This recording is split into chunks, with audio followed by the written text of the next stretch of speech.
All right, everyone, welcome. Great to have you all here. Happy Wednesday.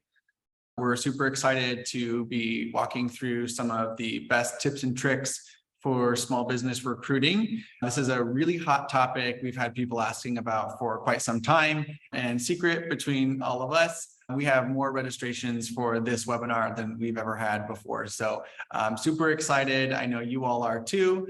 I just wanted to thank you for joining us here today. My name is Dominic. I'm the Senior Product Marketing Manager here at Bambee, and we are going to be here talking all about small business recruiting so that you can improve the quality of your hiring practices and start growing, but growing the smart way, right? So part of recruiting is making sure you're hiring the right people. Otherwise, you're going to find yourself in a constant loop of recruiting new people, finding out they're not a good fit, and then finding yourself back in that process. So we're going to help you try to avoid some of that with our tips and tricks. With all of that said, I would love to introduce our speaker, Jeff Halligan. Jeff is the Senior Director of Talent Acquisition here at Bambee. He's been working in talent acquisition and human resources for over 10 years. So there's really nobody better for this topic than Jeff. So Jeff, thank you so much for joining us here today. Go ahead and take us away. Of course, yeah. Thanks, Dom, and hello, everyone. It's my absolute pleasure to be here with you today to talk about one of my true passions, which is recruiting. And as Dom stated, my name is Jeff Halligan. I'm the Senior Director of Talent Acquisition for Bambee. I have over 10 years of experience in HR and recruiting for a wide range of different company sizes and industries, including construction, retail, logistics, supply chain, sports and gaming, and now I head up all of the recruiting efforts for Bambee. I also have extensive experience with building out recruitment processes and strategies from the ground up, which include implementing applicant tracking systems, building and developing recruitment strategies, and partnering with the best-in-class recruiting vendors and partners to help optimize the best recruiting solutions for your recruiting practices. So during this webinar, we'll be exploring the major components of the recruiting process, including how to plan and prepare for hiring new employees, all the way through making an offer. But I'm also here to tell you that recruiting strategies are not a one-size-fits-all for every company. Depending on the industry you're in, what types of roles you're recruiting for, and even the size of your company can drastically change how you develop your recruiting strategy. So I'll be sharing some of my favorite tips and tricks throughout the presentation to help you get started in developing your recruiting foundation. But before we dive into the webinar, I'd love to get an understanding of everyone's knowledge of recruiting. So let me open up a quick poll survey here for everyone so that we can gauge the level of knowledge that you have for recruiting.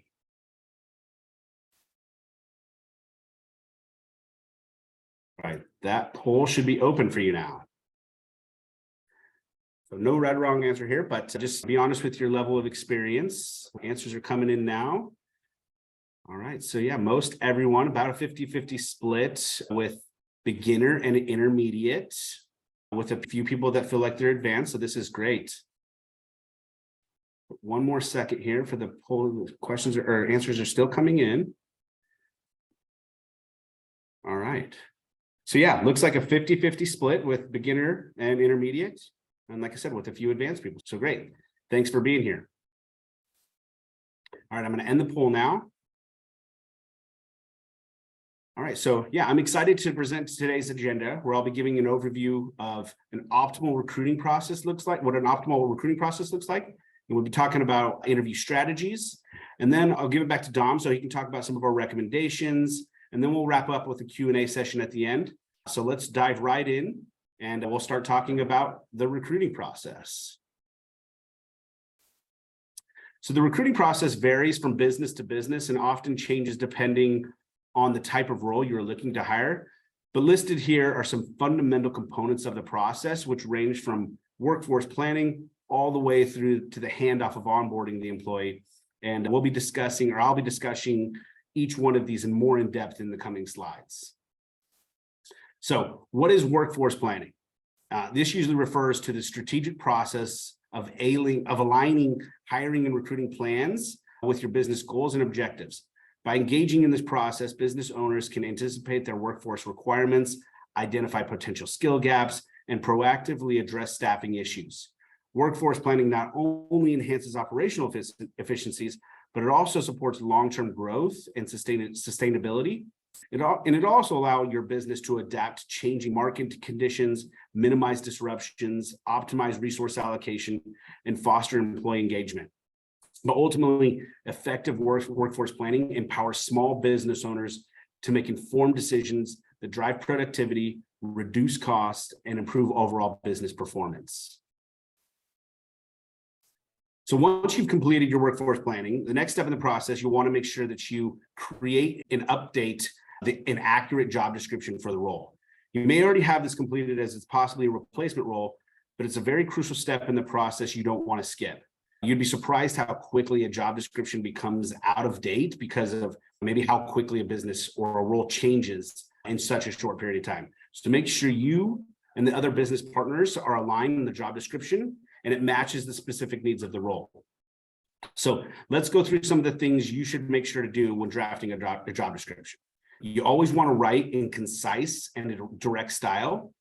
And you always want to use simpler words rather than the more complicated word, keeping the sentence structure as simple as possible. This will cut out any verbiage or shorten your description and enhance the understanding of the description overall. You'll always want to use descriptive action verbs in the present tense. For example, you always want to use the word writes or operates or performs, and then always focus on the essential function or activities of the role. You don't need to omit any trivial duties and occasional tasks. The job description should depict 90% of the role. You don't need to list the other 10% of things that rarely happen. And it's always, this isn't a must-have, but it's always good to have compensation information in there for transparency. Like I said, it's not necessarily a need in the job description, but it's definitely recommended in the job posting, which I'll discuss in a few slides from now. And then it's always a good idea to organize your job description in some sort of format or have a template, in which we've provided a few examples here on the right side of the slide here that in ways you can organize your job description. So before we move on, another poll for you. So let me open this up. But the question is, do you have an updated job description for all of your employees? So let me open up this poll. Okay, that should be there for you.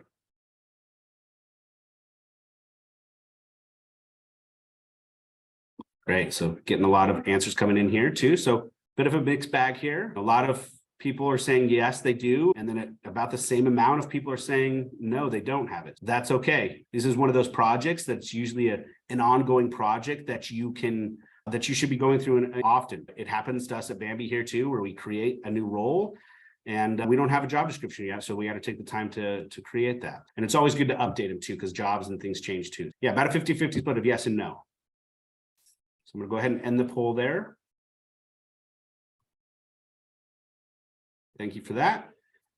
All right, great. So we talked about the do's of what to have in a job description. Now let's talk about the don'ts and the things you should avoid. Avoid abbreviation and acronyms. Other people reading the position description may not be familiar with them, especially if they're company-specific abbreviations. But if abbreviations or acronyms are necessary, define them first before the first time you use them. And don't use ambiguous terms. If you use terms such as assists or handles or performs, describe how the position assists or handles or performs. And then by using the word by and then detailing processes, tasks, or operations performed will usually clarify that ambiguity. And always avoid gender-specific language such as he manages or she is responsible for. Always best to avoid those, and always avoid references to employees' names. Instead, refer to like their job title or maybe the department they work in. And always avoid potential future duties and eliminate any duties that no longer exist or required. You just need to leave those out. Just stick to the current role as it is today. Okay, so at this point, you've done your workforce planning and you have an updated job description for the role. Now it's time to start to understanding the benchmarking and the compensation package for the role. So by benchmarking salaries, small business owners can align their pay practices with industry standards, reward employees appropriately, and maintain that competitive edge in the talent market. So moreover, salary benchmarking provides valuable insights into market trends, helping business owners stay up to date with changing compensation practices and adjusting their strategies as needed. You can always use Google or any other search engine to search role-specific benchmarks for salaries, or you can invest in using a vendor that provides an end-to-end compensation platform to help you build out your compensation strategy. So how you decide to build a compensation package heavily depends on the role you're looking to fill. But there are some important considerations to consider when you're building out that compensation package. Will the role be an hourly or salary basis? What is the base compensation rate or compensation range? Is there a bonus potential or commission structure? Will the role be eligible for benefits? These are usually determined by employment statuses like full-time, part-time, as a role contract, or maybe an internship. Those will usually determine if the role will be eligible for things like health benefits, which is usually medical, dental, or vision. And then maybe will it be eligible for fringe benefits, which might include stock options or wellness stipends. There could be a number of things that just depends on your company and the things you offer. But all of these items should be determined ahead of time, as these are very important items that you can advertise in the job posting to make your job more attractive to the candidates. Okay. All right. At this point, we've talked about how to create the job description, the main components in building a compensation package. So what's next in the process? The job posting. So after planning and preparing for an open role, creating or updating the job description to fit your needs, and developing the compensation package, it's now time to start advertising the role. Posting the job refers to the process in which you make it known to your potential candidates that there's an open role available at your company. And a pro tip here for y'all is most business owners don't realize that the job description is actually an internal document that usually isn't shared or isn't the best for external purposes. So start recruiting better candidates by creating a job post that is aligned with the job description, but optimized for attracting candidates. So in the next slide, we'll explore some best practices for posting jobs. So by emphasizing specific parts of the role, you can attract better candidates and increase the number of applicants you receive. More applicants equal more candidate options for you and your company to choose from. So as you can see in the chart here, you can see what candidates care about most in the job postings, which is usually compensation, qualifications, and day-to-day details. Those are listed as the most valuable pieces of information for job seekers. One thing I want to point out in our analysis here, in the compensation, it includes the entire compensation package, which we alluded to a few slides earlier. So if you remember, that includes salary range for the role and the benefits. So those are a few of the things that sometimes are not a part of the internal job descriptions, like we said. So it's very important to not just post job descriptions, but to build that job post that includes those details so that it's more attractive to your candidates. So where do you post your open role? There are several different options or places to advertise your job opening, some of which are free and some cost money. But these three vendors here that are listed are what I would consider the most popular or most well-known job boards out there. As I mentioned before, more applicants equal more candidate options for you. And these would certainly maximize your candidate flow by using these sites. But that doesn't always mean it's going to be the best thing for you and your company. Utilizing things like social media can also be a great and free way to advertise your role. So certainly take the time to think about all the different options you have or that are available to you to advertise your role. So once you decide where you want to post your role, the next thing you decide is, when do you post your role? And one of the things we found here at Bambee is that posting your job early in the week increases the chances of your job post being viewed and the candidate taking the time to apply. Most candidates apply for a job on a Monday, Tuesday, or Wednesday, early on in the week. A common mistake I see other companies make when posting an open role is posting it on a Friday or at the end of the week. I hear other companies or other employers say all the time, I want to catch the weekend applicants so that when I walk in on Monday, I have a lot of candidates to review. And although this is a strategy, our data has shown us that it may not be the best strategy. So if you stay patient and post your job on a Monday or early in the week, your posting views and your application rates will increase dramatically. So when I started to think about this, it certainly made a lot of sense to me. We all hate Mondays, right? So when, an employee that's really unhappy at their current employer, Mondays are even that much worse for them. So what do they start to do on Mondays? They start to look and apply for new jobs. And then when you think about unemployed folks, they like their weekends too. So their weekends are with friends and family. But once it hits Monday and everyone goes back to work, they need to get back to work, so to speak, as well, and start applying for their next job. So I would say try to stick to posting earlier in the week, and you should have more success there. So now that you've advertised your available role, you should have some available candidates in the pipeline. Start the candidate selection process by comparing the applicant's resume or job application against the job description you've crafted. Does the qualifications of the candidate and their experience match the job description? If so, it's probably a good idea to move them forward in the interview stage or the next stage of the process. If the candidate is not a good fit, it's generally considered a good practice to send a brief email thanking them for their application. And depending on the nature of the role and your business bandwidth, there are a number of different options for the candidate selection process. But at the bottom of the slide here is an example of what I call the hiring plan. But as I stated, this is totally up to you and your company to decide what stages are included in your hiring plan. These can be job specific or role specific. And we typically see more senior roles or leadership roles tend to have more stages in the hiring plan. But my biggest recommendation here is to stay consistent throughout the hiring process of that role. You don't want to skip or eliminate stages that other candidates go through for a couple of reasons. You don't want candidates to have a different interview experience. This usually creates an unfair hiring practice.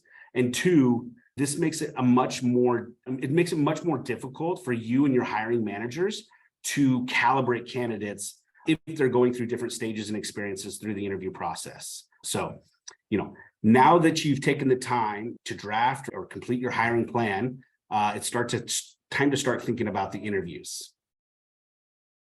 So the interview process can be very challenging for job seekers, obviously, but it can also be quite challenging for the hiring managers. Asking the right questions and avoiding questions that can get you into trouble is a skill. So in this section, I'll go over an overview of some of my favorite tips and tricks for improving your interview skills so you can start hiring like a pro. But before I do that, let's jump into another poll real quick and let me get a better understanding of how you all would describe your level of experience when it comes to interviewing. So let me open up that poll here for you.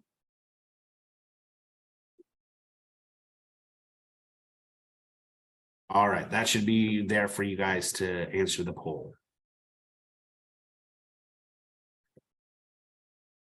People coming in here. Yeah, so about 50% of you are saying that you're intermediate level, which I would probably have thought would be the answer. About 30% are beginner. And then we got about 20% of you saying you're advanced. So it's great. A little bit of a mixed bag, but most are intermediate, where you have experience in interviewing, but you wouldn't necessarily call yourself a beginner or an expert. So that's great. All right, I think the answers have stopped coming in. I'm going to end the poll now. Great. Thank you very much for that. So regardless of the role you're hiring for, there are some best practices for conducting interviews that should become standard for you and for anyone at your company that is responsible for conducting interviews. And so the first one is be prepared. Candidates certainly take the time to prepare for interviews, so this should be no exception for the people conducting interviews at your company. You should plan out what is the ideal candidate for this role, and then generate questions that will help you identify those skill sets needed to be successful in the role. So take the necessary time to plan out your questions. Two is make them feel comfortable. Interviews are always going to be nerve-wracking experience for all candidates. So you want to make them feel as welcome as possible because you want to see the best version of your candidates. Do all the little things ahead of time. Make sure they have clear instructions on when and where the interview will be. Make sure you have a good welcoming for them. Provide water or any other pleasantries that might ease their nerves a little bit and make them feel a little bit more comfortable. These little things will go a long way with the candidate. And then during the interview process or interview time is encourage story time. So be prepared to ask situational questions to get them talking about their experiences they've gone through. This is your one time to get to know the candidate and their experiences and their backgrounds. I promise you, you won't get to know them if you're only asking yes and no questions. So really encourage them and get them opened up and chatting about themselves and their experiences. And the last one is just be respectful. Make sure to shake their hand. Pay attention to your body language. Make eye contact. Eliminate any other distractions like cell phones. And make sure to thank them for taking the time to interview. In one of the polls we've ran before is over 70% of candidates feel that they get a good idea of how employers treat their employees based on their hiring practices and how they were treated during the interview process. So make sure you take the time to be respectful for them. All right, so what questions should you avoid in an interview? What many small business owners don't know is that you can expose you and your business to major risks during the interview process if you're asking questions that can be used to make a discrimination claim. So these are the questions we'd certainly recommend avoiding at all times. Is any questions not aligned with the role or its expectations. You never want to ask questions about whether the candidate is pregnant or plans to become pregnant. And then always avoid the personal questions, including age, race, gender, marital status, sexual orientation, nationality, religion. Those are just not relevant to the job. You know, a good rule of thumb that I always have for myself is only ask questions that relate to the job. If you have second thoughts on whether a question is job related or not, it's probably just best to avoid asking that question, because not only asking these questions will get you into hot water, but asking these questions won't help you find a candidate with the right professional experience and qualifications. So just avoid those altogether. All right, now the fun part, offer time. But before making an offer, it's always important to conduct candidate calibration sessions with every manager or employee that was involved with the interview process. This way you can gather all the information from the interviews and decide which candidate is the best fit for the role. And then based on those review of those candidates in your pipeline, now it's the time to make the offer of employment. So typically we recommend calling the candidate with an offer of employment to receive that verbal commitment from them first, and then following up with them with an official offer letter. And typically in offer letters, you should always include some specific pieces of information, which is name, the position or the title of the role, their start date, their reporting manager's job title. Really more specifically, try to avoid names there, is because most of the time they're reporting to a role, because a manager could always leave the company at a time there too. And then always include rate of pay and benefit information too. But we also recommend having your offer letter template be reviewed by any legal counsel that you may have, or maybe by one of our Bambee HR professionals, as there may be state specific or other legal language that you would want in those offer letters. So once you have the offer out and it's been accepted, you may wish to do a few other things when handing off for onboarding. You can verify employment eligibility, conduct background check, or check references. These steps are usually, though, not completed until the candidate has accepted and signed the formal offer letter of employment. And then depending on the results of the background check or the reference checks, you may choose to pass on the candidate as well. But I want to thank everyone for taking the time to be a part of our webinar today. We really appreciate the time you've invested here, but it's not over yet. I'll now turn it over to Dom so that he can go through our other recommendations and some of our Bambee products. And then at the end of the session, I will go through and answer some of the questions you have. So thank you, everyone. Awesome. Thank you, Jeff. Okay, so let me go ahead and share my screen here. I've got some recommendations for everyone attending today. Let me get this up and go on real quick. Okay, some of our recommendations for all of you here. We are Bambee. We specialize in helping small to medium-sized businesses with all of their HR needs. Of course, this does include recruiting guidance and support. I want to share with you a little bit of what we have to offer specific to recruiting. I know we learned a lot from Jeff right here. The way that our solution works is that we pair small business owners with a dedicated HR manager and easy to use HR software that can allow you to manage your business in a single system. And it's this combination of human expertise with technology that really allows small business owners to save some time managing their business, save some money, but also make better and more informed decisions about how they start navigating their hiring practices or how they complete performance management. So really from start to finish, our solution does help improve the quality quality of how your business runs. And we also keep you safe from a compliance perspective. So let's take a closer look. I know we talked about recruiting. So in terms of job descriptions, we learned a lot about what should be included in a job description. And here at Bambee, we have a number of different tools that can allow you to create custom and compliant job descriptions in just a few easy steps. It literally takes just a few minutes. I know a lot of you mentioned you don't have job descriptions. Job descriptions are really great during the recruiting process so that people understand exactly the kind of role that you're looking for, but they're also really great once you have someone onboarded, right? When someone comes to work for your company during their orientation or that first few weeks, I always recommend having them sign the job description, which is essentially a signed agreement that the worker is now saying, yes, this is the job I will be completing for you. And so having that alignment of expectations is a really important part of the managing a business. Of course, recruiting and hiring guidance, because you'll have access to a dedicated HR manager. Anytime you have a question about minimum wage guidelines or how to complete the salary benchmarking process, how to even classify employees, I see so often small business owners get themselves into a lot of trouble by using 1099 contractors as W-2 employees and just having them completely misclassified. So it's oftentimes you don't know what you don't know, and that's what gets you in trouble the most. And so having HR manager support on demand is really going to help you avoid some of those common mistakes.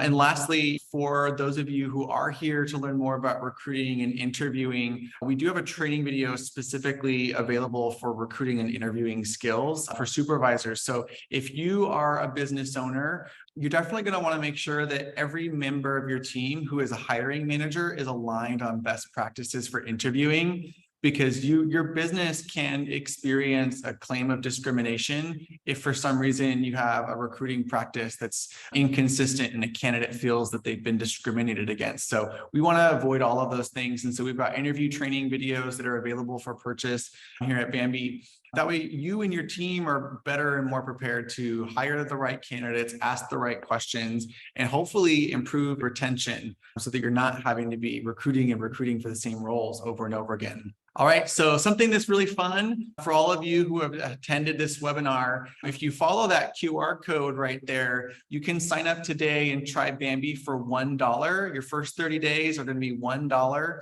We really feel strongly about the quality of our services, and we know that the support that we provide to small business owners, it does help make businesses better. So we want to give you the opportunity to try Bambee for 30 days. Again, just follow that QR code. You can try for 30 days for just $1. I already know you're going to love it. I'm really proud of the services we provide. So go ahead and follow that QR code. But before we go, we do have some time for questions. All right, so let's go ahead and pull up some of the questions in the chat. Jeff, are you ready to go? Yes, I am. Thanks, Dom. Yeah, so one of the questions is there any research about the efficacy of virtual versus in-person interviews? Is one better than the other? So, I would say here is, we do both. And it depends on your situation. So if you have an in-office culture, I always recommend maybe you start with a virtual, get to know them, and maybe that's part of your screening process. But anytime you have an in-office culture too, where they're going to possibly work in the office, we make sure they have an in-person interview. That way, because the interview is not just for us, it's for them as well. Is this the right fit for them? Is this the right culture? So it gives them an opportunity to come into the office and check out our culture as well. So I think it's always a good plan. But if all your work is remote, it probably just makes sense to just stay to virtual and don't do those. But so it just depends on your situation for your role and your company and how things work for you guys. Another question, how do you interview for sales talent? I'd say it really depends on what product you have and what you're selling, but it's not much different from any other interview that you're conducting, is really diving into their experiences. What sales experience do they have? How many years of experience do they have? And so you really want to try to get them to open up and tell you about those and see if that aligns with your specific needs for your company too. And then how common are follow-up interviews? Real quick, if you don't mind, I'd like to jump in on this one as well. I worked in sales enablement for quite some time. So some things you're going to want to ask during a sales interview is finding out the direct kind of sales experience the candidate has. Did they sell in a B2C or B2B context? Also, let's say your business is predominantly working in sales in an outbound sales motion, meaning you're calling out to people, cold calling. You want to make sure that people have experience with cold calling because it's a really unique skill. And you want to, let's say you're doing door-to-door sales. You want to start asking about that. Years of experience is a super useful metric for sales, but also you want to make sure that the candidates have the kind of sales experience that match the way in which your sales motion is working. Thanks, Tom. Yeah. How common are follow-up interviews for small businesses? Depends on your definition of follow-up interviews, but I'd say they're common. They're very common. Sometimes interviews are tough because they're short. They can be 30, 45 minutes. And so if you didn't get all the information out of there, you need to get more information out of them. It's totally fine to have follow-up interviews for small businesses. It just depends on the information you're still trying to gather during that interview process. So certainly take the time if you need another interview to gather that information, and certainly do that. But the other part we talked about is staying consistent with your hiring plan, because you don't want people to go through different ones. But if you come down to a final couple of candidates, follow-up interviews are not uncommon. Where is the best place to get salary benchmarking? So again, this depends on how much you'd like to invest. There's a company that we use called Pave is for salary benchmarking. They have a paid service there, so we have to invest and pay for their services. But there's also free ones. So if you even just do a simple Google search, you can use salary.com. Indeed has salary benchmarking. So there's different ones you can use out there, but I would get a wide range of looking at those different areas, because all of them are going to be a little bit different, but use those and gather all the information to make the best decision when benchmarking for your roles.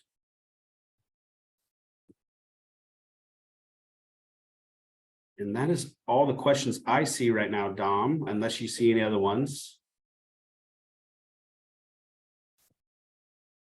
No other questions. I do see a comment here, more of a comment than a question, but one of the things I think is super important and can be difficult to execute is creating alignment between your brand as an employer, how you treat candidates, and their experience as an employee. You don't want to set an expectation that doesn't match reality. I think that's so true. And this is something that is becoming a really hot topic in the business world, is company culture. And something that does come up too is trying to communicate a little bit about your culture, even in the job description, trying to let candidates know what the type of working experience they can expect. Jeff, did you have any thoughts on how businesses can communicate culture to candidates to make sure they're hiring people that fit for the role? Yeah, I think the best way always for us is what we've done here at Bambee is we've created a lot of videos too that we've posted on our website about it. So it really gives an authentic view of ours. Those are not a part of the interview process, but they're tools that you can do ahead of time so that candidates, when researching your company, can get a real good idea of what it's like there. So those always help. And then again, like I said, the in-person interviews are always great. Let them come see it firsthand, what the culture is like, and giving tours possibly. So those are sometimes things what virtual interviews are a little tougher to do, but those would be some of my recommendations. Awesome. Looks like I see it there. Yeah. So how much weight do you give references, since no one is going to give a bad one? Some employers are only, so that's the question. Yeah. So we do references. We take them very simple. We give a lot of weight to them here at Bambee. So it all depends on your questions that you're asking. Like, we really dive into the references, and really, same way as an interview, really get them to open up. What questions do we want to know? What answers are we trying to get out of them? So ask the positive questions, but also ask the negative ones of maybe areas for development and different things there. It's really understanding what information are you trying to get out of them, and then developing your questions to do those. And I think you'll find your references having more weight behind them too. All right. Looks like we got all of the questions taken care of. Once again, if you want to go ahead and try Bambee for 30 days, it is only $1 to sign up. We can get you onboarded and start giving you some more information about how we help. You can see what the platform looks like. You can start purchasing some of those training videos I mentioned, as well as creating some job descriptions for members of your team. Again, just go ahead and follow that QR code right there. Otherwise, for those of you, if you have any questions or concerns or comments, I'm going to be sending an email following this event, probably in the next 24 or 48 hours, with a recording of this presentation. And feel free to respond to that email with any questions you have. I can make sure that a member of my team is aware of your questions One last note here, we do have the survey right at the end of this presentation. I'd love to hear from you to see how we can improve the quality of our programming, but also if there's any topics that you feel you'd like to learn more about, go ahead and let us know. We want to make sure that we're providing education that fits your needs. So thank you all so much. Give a big round of applause for Jeff. We're so happy that we were able to get some of your time today and learn more about recruiting. Without further ado, we're all set. Thank you very much for attending, and you all have a great rest of your day. Okay. Take care. Bye.